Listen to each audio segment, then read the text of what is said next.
السلام علیکم ناظرین و سامعین، یہ کہانی ہے ہانیہ کی، جو اپنے سسرال کے ماحول سے خوش نہیں تھی۔ اتنا اچھا سسرال اگر مل جائے کسی انسان کو اور اگر وہ ناشکری کرے تو کیا ہوتا ہے اس کا انجام۔ آئیے آپ کو سناتے ہیں یہ سچ بیانی۔ اس سے پہلے ہمارے چینل سیدہ وائس کو سبسکرائب کر دیں اور اسی طرح کی سبق آموز اور پیاری پیاری سچی کہانیاں سننے کے لیے بیل کو ضرور پریس کریں۔ باہر گیلری میں عاقب کی بائک آ کر رکی تھی۔ سالن میں چمچ چلاتے چلاتے میں نے کچن سے جھانک کر دیکھا۔ عاقب بائک پر سے اتر کر تھکے تھکے سے قدموں سے اندر کی طرف آ رہے تھے۔ میں نے منہ بنا کر بے پرواہی سے کاندھے اچکائے اور دوبارہ سالن بھوننے لگی۔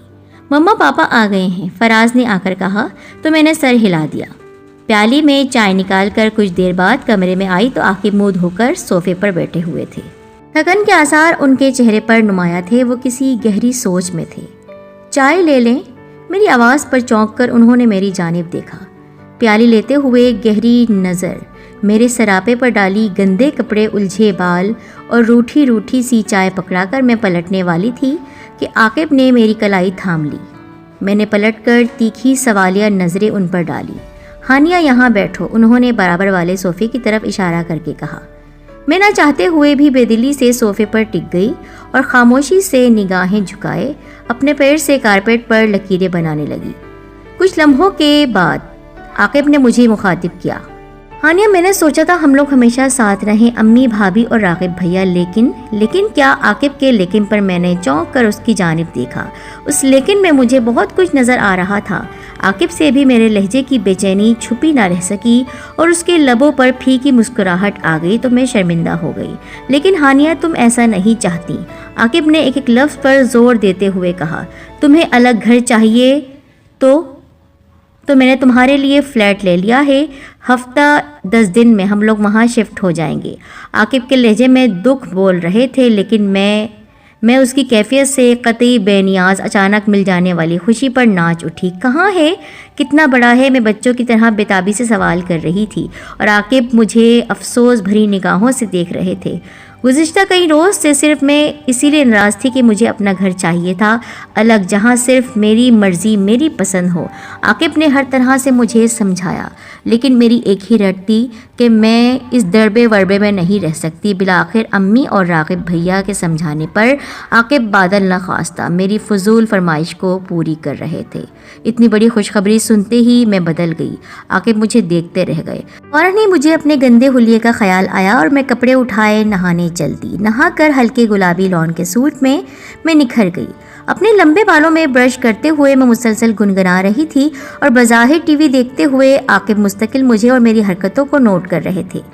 عاقب نے مجھے پہلے دن ایک بات سمجھا دی تھی، دن بھر میں چاہے جیسے بھی رہوں، لیکن شام کو عاقب کے آنے سے پہلے سارے کام چھوڑ کر سج سنور کر عاقب کا استقبال کروں اور آتے ہی میری خوبصورت سی ہنسی ان کے دن بھر کی تھکن پل بھر میں غائب کر دیتی۔ یہ بات میں نے پلو میں باندھی تھی۔ خاص طور پر امی بھی مجھے اور شائستہ بھابھی کو شام کے وقت سارے کام چھڑوا کر تیار ہونے بھیج دیتی۔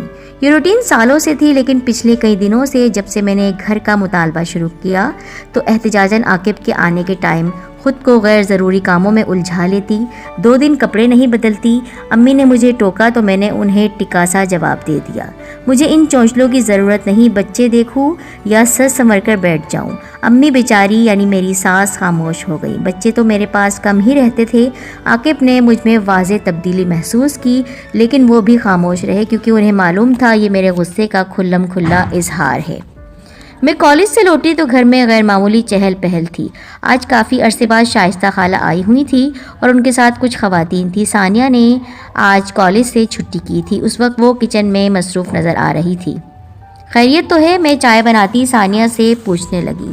ارے ہانیہ، تم آ گئی، ذرا جلدی سے ہاتھ منہ دھو کر چینج کر کے ڈرائنگ روم میں آ جاؤ، پیچھے ہی امی کھڑی تھیں۔ جی، میں نے قدرے حیرت دکھائی، اور اتنی سڑی گرمی عین دوپہر میں امی جاگ چکی تھی۔ میں پلٹ کر ثانیہ سے مخاطب تھی، کھانے کے ٹائم چائے کا انتظام؟ ٹرے میں سلیقے سے لوازمہ سجاتے دیکھ کر جھنجھلاہٹ کا انتظار کیا۔ بادل نخواستہ ہلکی پھلکی تیاری کے بعد ڈرائنگ روم میں آئی۔ ماشاء اللہ ماشاء اللہ، آنے والی خواتین نے دیکھتے ہی خوش دلی کا اظہار کیا۔ لڑکے کی والدہ، بڑی بھاوج اور ایک بہن تھی، تینوں ہی سینسیبل اور سلجھی ہوئی تھیں۔ دو چار رسمی سے سوالات ہوئے اور پسندیدگی کا اظہار کر کے وہ لوگ چلے گئے۔ جاتے جاتے عاقب کی تصویر دے گئے۔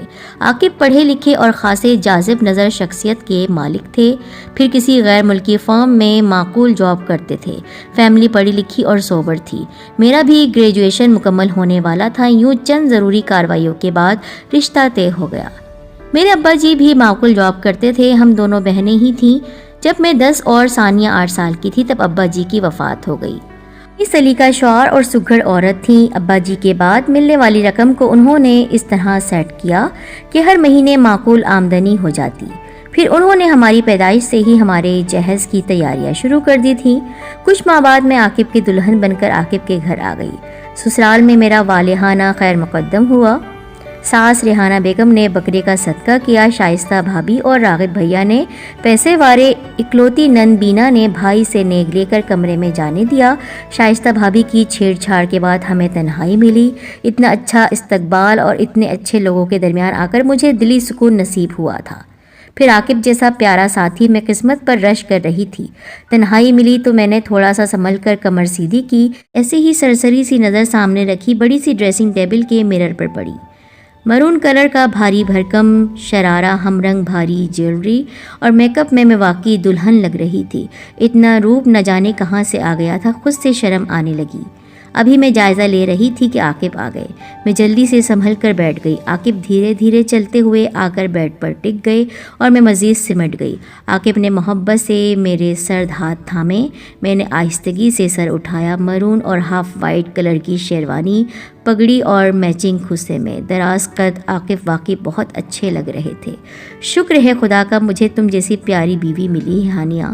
میں جانتا ہوں تم ایک پڑھی لکھی فیملی کی سمجھدار لڑکی ہو اور یہ باتیں تم خود بھی اچھی طرح جانتی ہوگی، لیکن میں صرف اتنا کہوں گا، گھر بہت مشکلوں سے بنتے ہیں لیکن پل میں بگڑ جاتے ہیں۔ ہمیں آپس میں محبت، خلوص اور اعتماد کی فضا قائم رکھنی ہوگی۔ میں تمہیں ہر ممکن خوش اور مطمئن رکھوں گا، بدلے میں تم سے بھی یہی چاہوں گا۔ عاقب ایک لمحے کے لیے رکے، میں نے نگاہ اٹھا کر انہیں دیکھا اور اپنا دوسرا ہاتھ ان کے مضبوط ہاتھ پر رکھ کر انہیں محبت کا یقین دلانے کے لیے سر ہلا دیا۔ میری آنکھوں میں خلوص اور سچائی نمایاں تھی۔ عاقب کی رگوں پہ میں اطمینان اتر آیا۔ تھینکس ہانیہ، مجھے تم سے یہی امید تھی۔ عاقب نے آگے بڑھ کر مجھے سینے سے لگا لیا۔ وہی اطمینان میرے اندر اتر آیا۔ پھر مدھم مدھم سرگوشی، خوبصورت جملوں اور بے شمار وعدوں کے ساتھ اس حسین رات کی صبح ہوئی۔ فجر کی اذان کے ساتھ عاقب کی آنکھ کھلی۔ انہوں نے کروٹ بدل کر مندی مندی آنکھوں سے مجھے دیکھا۔ میں ابھی بھی باتھ روم سے نکل کر آئی تھی۔ مجھے معلوم تھا عاقب کے گھر والے فجر کی اذان کے ساتھ ہی اٹھ جاتے ہیں، اس لیے میں بھی وقت سے پہلے جاگ گئی تھی۔ مجھے اس طرح فریش دیکھ کر عاقب کی آنکھوں میں محبت کے ساتھ ساتھ تشکر بھی نمایاں تھا۔ زندگی کی نئی صبح مبارک ہو، عاقب نے مسکرا کر کہا، تو جواباً میں نے بھی سر ہلا کر مسکرا دیا۔ ناشتے پر ہم سب ہی گھر والے موجود تھے۔ میں نے جھک کر امی کو سلام کیا، بھابھی اور عاقب بھیا سے جھک کر ملی۔ سب نے مجھے ڈھیر ساری دعائیں دیں۔ بینا، عاقب اور ہانیہ کا ناشتہ کمرے میں پہنچا دو، بچی سے کھایا نہیں جائے گا ڈھنگ سے، امی نے بینا سے کہا۔ نہیں امی، ہم سب کے ساتھ ناشتہ کریں گے، عاقب سے پہلے میں نے کہا، تو امی نے میری بلائیں لے لیں۔ کچھ ماہ گزرے۔ ایک روز دوپہر کے کھانے کے بعد اچانک میری طبیعت خراب ہو گئی۔ ابھی میں کھا کر اٹھی ہی تھی کہ بری طرح چکر آ گئے اور میں لڑکھڑا گئی۔ اگر شائستہ بھابھی تھام نہ لیتی تو میں یقیناً گر پڑتی۔ امی بھی گھبرا کر دوڑی۔ میری آنکھوں کے سامنے اندھیرا چھا گیا تھا۔ شائستہ بھابھی اور امی مجھے لے کر اسپتال بھاگے، اور پھر جب ڈاکٹر نے مجھے ماں بننے کی خوشی سنائی تو میرے ساتھ امی اور شائستہ بھابھی بھی بہت خوش ہوئی۔ مجھے شرم بھی آ رہی تھی۔ ڈاکٹر نے ڈھیروں ہدایت اور کچھ دوائیں لکھ دیں تاکہ خون کی کمی نہ ہو۔ شائستہ بھابھی میرا خیال ایسے رکھتی جیسے میں ننھی بچی ہوں۔ مجھے دواؤں سے الرجک تھی، لیکن شائستہ بھابھی پیار سے اور کبھی مصنوعی ڈانٹ ڈپٹ کر کے مجھے وقت پر دوائیں دے دیتی۔ جوس، پھل اور دودھ لیے ہر وقت میرے سامنے ہوتی اور میں شرمندہ ہوتی۔ بھابھی پلیز آپ اتنا خیال مت رکھیں میرا، میں بچی نہیں، میں رو پڑی۔ میں کیا کچھ انوکھا کر رہی ہوں جو آپ نے مجھے اتنی اہمیت دے رکھی ہے؟ کیا آپ ماں نہیں بنی بیوقوف لڑکی؟ انہوں نے پیار سے میرے سر پر چپت لگائی۔ جب ازجد احد پیدا ہوئے تھے تو امی نے میرا اتنا خیال رکھا جیسے میں ایک ماں رکھتی ہے۔ میں بھی تو تمہیں ایک بہن کی طرح مانتی ہوں، یہ کوئی احسان نہیں، یہ میری خوشی بھی ہے اور ذمہ داری بھی۔ عاقب اور بھی زیادہ میرا خیال رکھنے لگے۔ امی میرے سر میں اپنے ہاتھوں سے تیل کی مالش کرتی کہ مجھے پرسکون نیند آئے، ان کے محبت بھرے نرم ہاتھوں میں جانے کا جادو تھا۔ ایک روز میں رات کو نہ جاگی، ہر رات پرسکون نیند سوتی۔ آخرکار تکلیف کا وہ وقت بھی آ گیا جو ہر عورت کے لیے آزمائش کی گھڑی ہوتا ہے۔ میرے ساتھ میرے سگوں کے علاوہ میرے اپنے سسرال والوں کی بھی ڈھیروں دعائیں تھیں۔ تکلیف کے اس مرحلے میں صبر آزما وقت میں خود کو ان تمام محبت کرنے والوں کے درمیان ہلکا پھلکا محسوس کر رہی تھی، اور میں بھی ایک پیارے بیٹے کی ماں بن گئی۔ سب لوگوں کے لیے یہ بہت بڑی خوشی تھی۔ سب نے دل کھول کر خوشی منائی۔ جب عاقب مجھ سے ملنے آئے تو انہوں نے محبت سے میرے ماتھے پر اپنے لب رکھ کر میرا شکریہ ادا کیا کہ میں نے انہیں ایک خوبصورت رشتہ دیا ہے۔ وقت دھیرے دھیرے گزرتا رہا۔ فراز آہستہ آہستہ بڑا ہو رہا تھا۔ زیادہ تر وہ دادی کے پاس ہی رہتا تھا۔ اظہر اور احد اس کا بہت خیال رکھتے، اسکول سے آ کر اس کے ساتھ ہی کھیلتے رہتے۔ مجھ سے زیادہ فراز ادھر ادھر رہتا۔ ابھی فراز 2 سال کا تھا کہ میرے جڑواں بیٹیاں پیدا ہو گئیں۔ 3 بیٹوں کے بعد گھر میں اکٹھے 2 بیٹیاں۔ کچھ عرصے کے بعد بینا کی شادی ہو گئی۔ ادھر سے تو خیر دھوم دھام تھی۔ ہم نے بھی کوشش کی تھی کہ بینا رخصت ہو کر سسرال چلی جائے، بہت دھوم دھام سے۔ ولیمے کے دوسرے دن ہی ارشد اور بینا ہنی مون پر لندن روانہ ہو گئے۔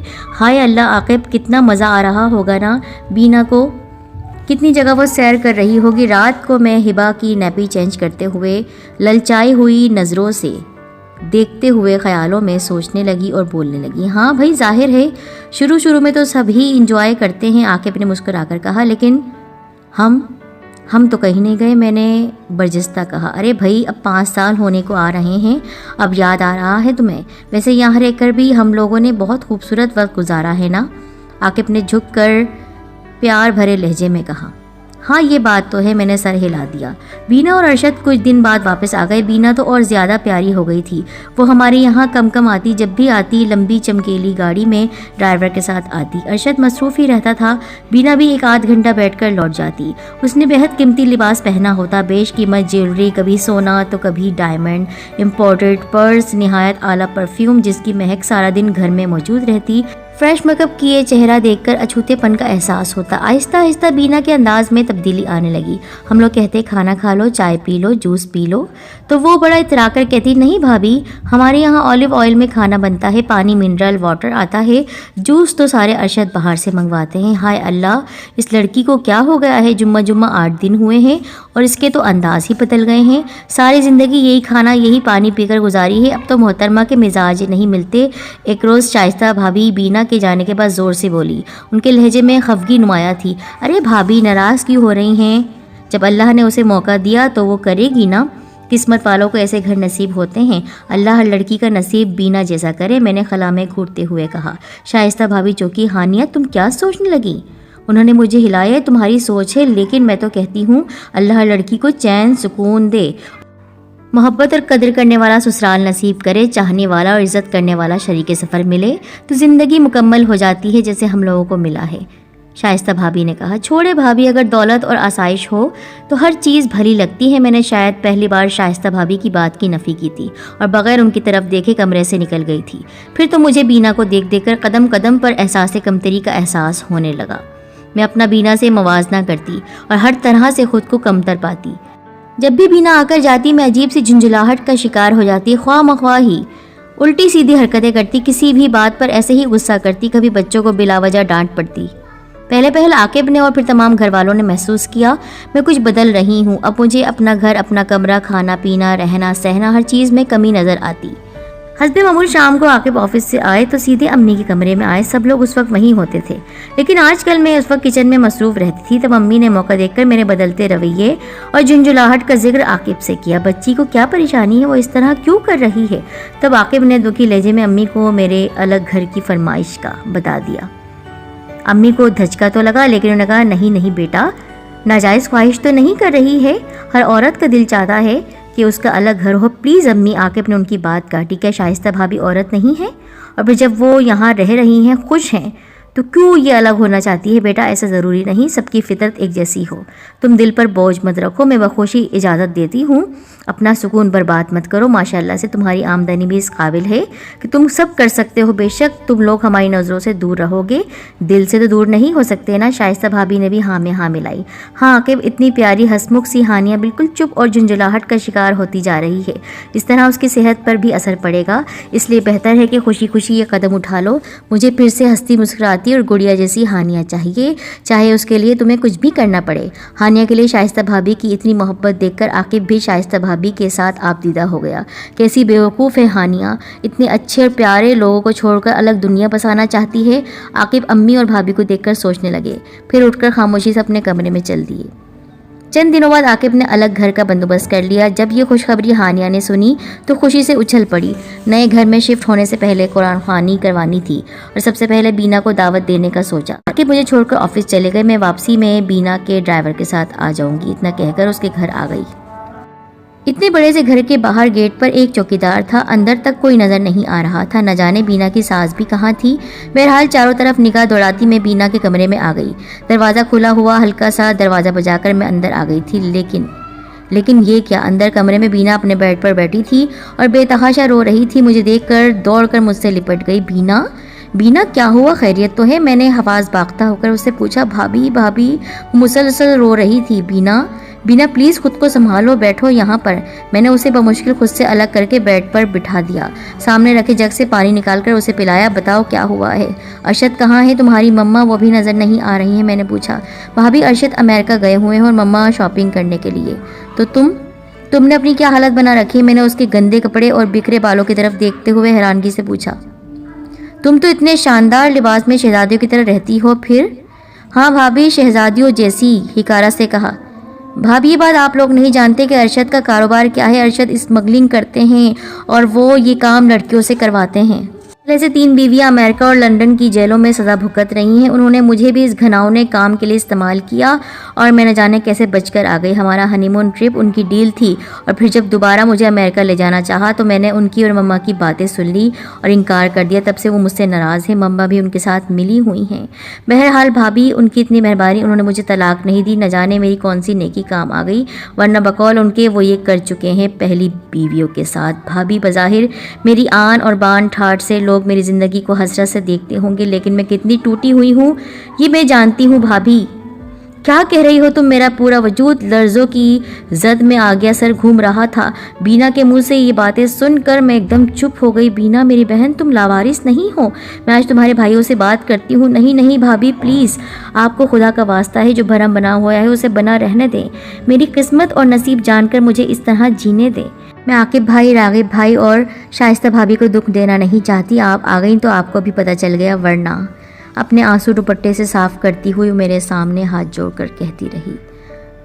میں واپس آ گئی تھی، سارے راستے خود کو لعنت ملامت کرتی رہی۔ میں ایک بیوی، ایک بیٹی اور ایک ماں ہو کر بھی اپنی خواہش اور انا کی خاطر اپنے جنت جیسی گھر سے بیزار ہو رہی تھی۔ وہ کل کی بچی کتنی سمجھداری سے حالات کا مقابلہ کر رہی تھی۔